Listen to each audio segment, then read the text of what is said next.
ও যদি আপনার ছেলেটাকে কেউ মারে, ছেলেটা কান্দে কান্দে বাড়ি এলে বলবে, বাপ বল কেন কাঁদছিস, কি হয়েছে বল। মা বেঁচে থাকলে ছুটে এসে কোলে তুলে নেবে, বুকে উঠিয়ে নিয়ে বলবে, বেটারে কে তোকে মেরেছে। কিন্তু আল্লাহর নবী মায়ের পেটে থাকা অবস্থায় বাপ মারা গেছে। 6 বছর বয়সে জননী মাকেও হারিয়ে দিলেন। পৃথিবীতে যার বাপ মা বেঁচে নেই, কে বলবে বেটারে কি হয়েছে। মা খালার আবার একটা বৃদ্ধ মহিলা আল্লাহর নবীকে দেখে বলেছিলেন, বেটারে মোহাম্মদ কেন কাঁদছিস, কি হয়েছে বল। বলে, বুড়িমা তোমাদের নেতা আবু জাহাল পাথর দিয়ে মেরেছে। ওই মেয়েটা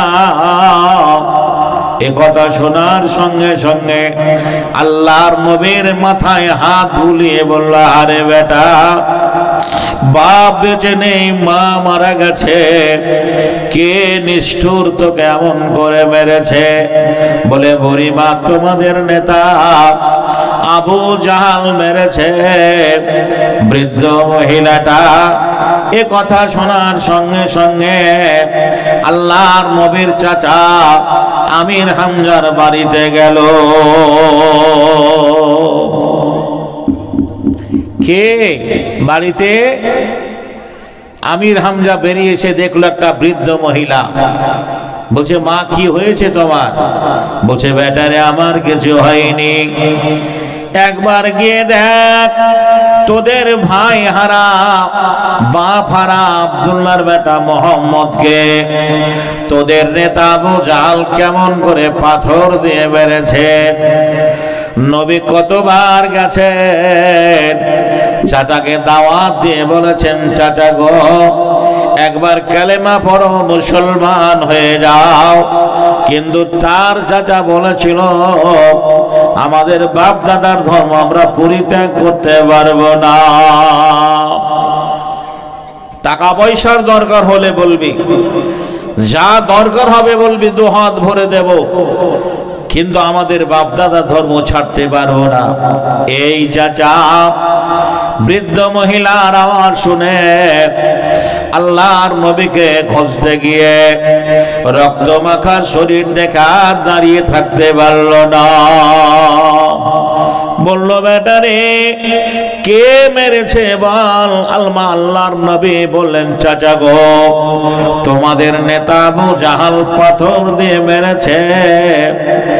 এই আবু জাহালের বাড়িতে গেল, বলল, আমার ভাতিজাকে কেন মেরেছিস, কি অন্যায় করেছিল বল। বলে, ভাই তুমি কি জানো না, তোমার ভাতিজা নতুন একটা ধর্ম শুরু করেছে, আমাদের বাপ দাদার ধর্ম নিন্দা করে, এটা বরদাস্ত করতে পারিনি, তাই আমার সহ্য হয়নি, আমি তাকে পাথর দিয়ে আঘাত করেছি। আবু জাহালের মুখ থেকে একথা শোনার সঙ্গে সঙ্গে নবীর চাচা হযরতে আমির হামজা কলার ধরে বিশ্ব নবীর কাছে এনে হাজির করা হলো। বেটারে বল বাপ যে তোকে মেরেছিল, আমি তাকে ধরে এনেছি, কি দিয়ে মারলে তুই খুশি হবি।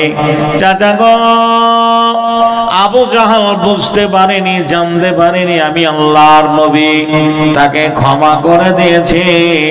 যদি আমার মুখে হাসি ফুটাতে হয়, তুমি যদি একবার কালেমা পড়ে মুসলমান হয়ে যাও, আমার জীবনের সমস্ত ব্যথা দূর হয়ে যাবে।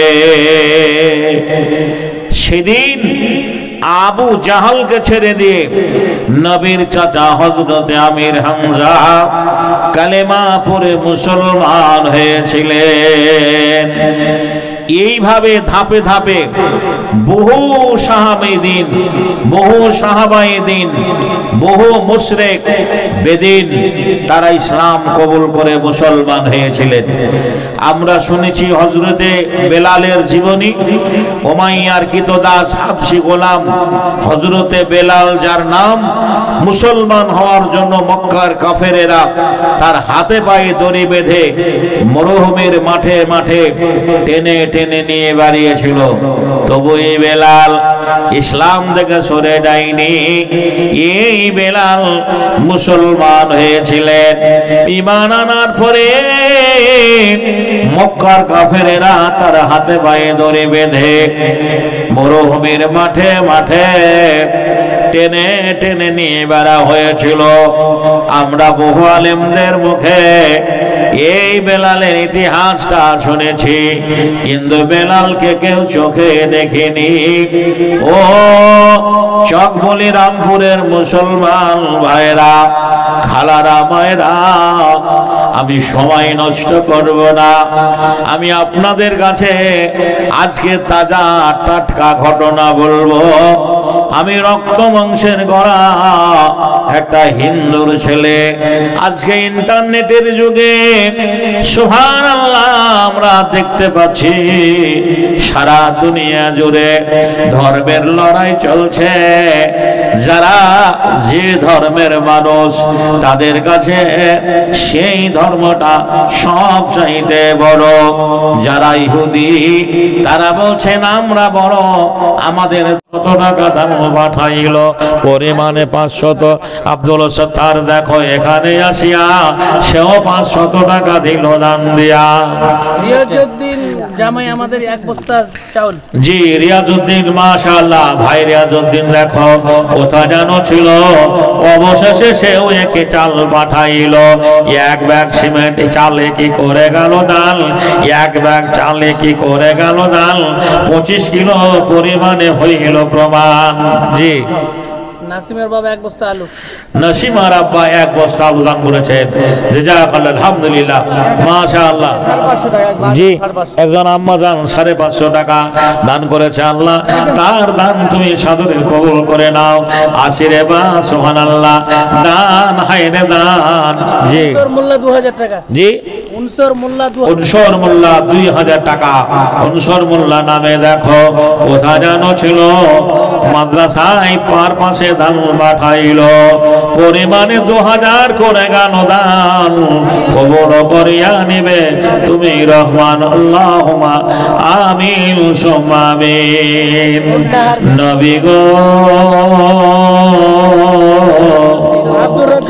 আমি কোথায় গেলে পাবো তোমারে, রাসূল গো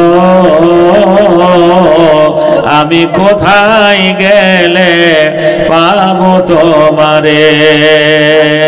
মসজিদেতে গিয়ে দেখি, মসজিদেতে গিয়ে দেখি পাই না তোমারে, রাসূল গো কোথায় গেলে পাবো তোমারে। জি বলেন। লুৎফর কি নাম, টাইটেল কো? লুৎফর সরকার। লুৎফর সরকার এক বস্তা আলু। লুৎফুল সরকার জি এক বস্তা আলু।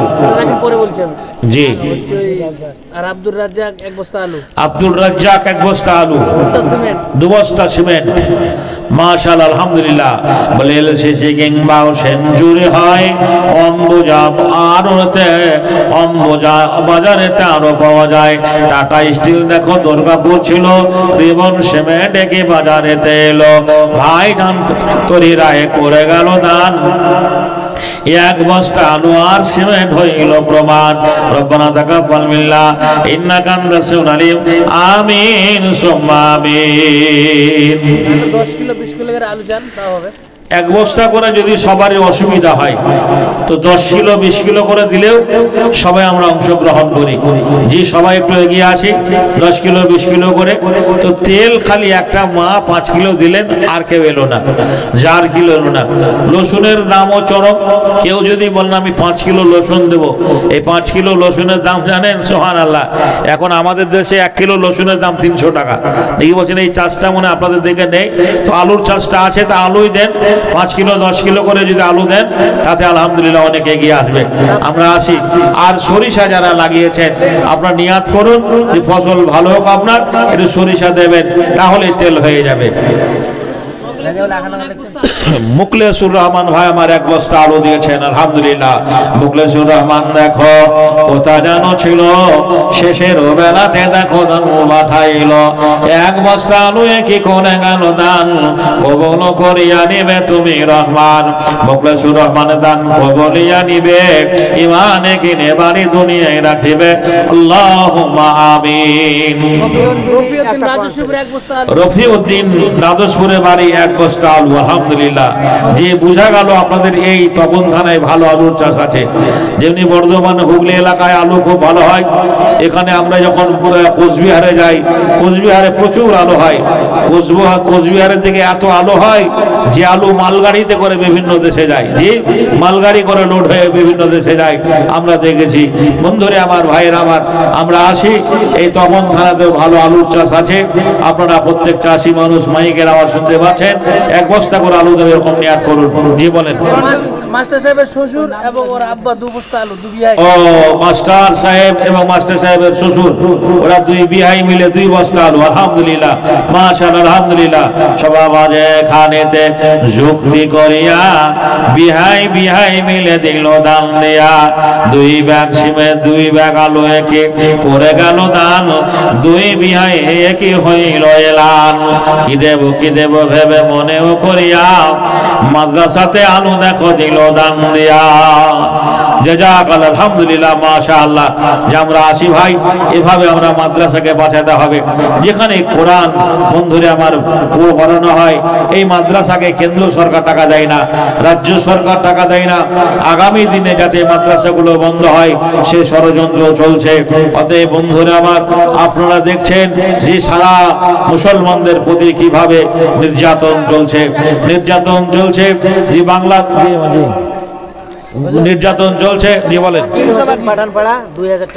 জাকির হোসেন পাঠানপাড়া থেকে 2000 টাকা, জাকির হোসেন ভাই আমার পাঠানপাড়া থেকে 2000 টাকা দান করেছেন। মা বাপের নেক ছেলে ছিল বর্তমান, জাকির হোসেন দেখো করে গেল দান।